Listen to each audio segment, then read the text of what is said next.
આ રેલી એક તંત્ર સામે કોઈ વિરોધની રેલી નહીં, ન્યાય માંગવાની રેલી છે. શા માટે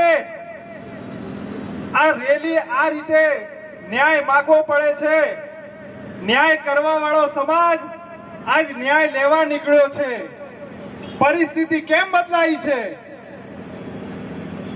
આ તમારા અને મારા વચ્ચેની એકતાનો અભાગ છે. એકતા કરો તો આ ન્યાય જાતે મળશે, લેવા નીકળવું નહીં પડે. એક સમાજના એક પહેલુને રાતે રાત 18 જણાને પકડી લેવામાં આવે છે અને બીજા લોકોને 20 દિવસ સુધી રાહ જોવા પડે છે. કેમ આ પરિસ્થિતિ? એ જ ન્યાયતંત્ર છે.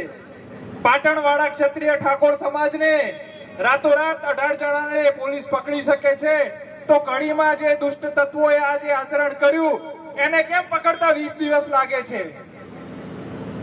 સીસીટીવીમાં કેદ થઈ 5 ગાડીઓ પણ હાથ નથી આવતી અને ત્યાં 2 ગુના 18 લોકો હાથમાં આવી જાય છે. કેમ આટલો ભેદભાવ? કેમ આ સમાજ સુધી આટલો ભેદભાવ?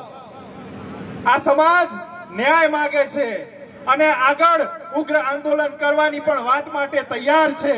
અસ્તુ. જય માતાજી. ભારત માતા કી જય.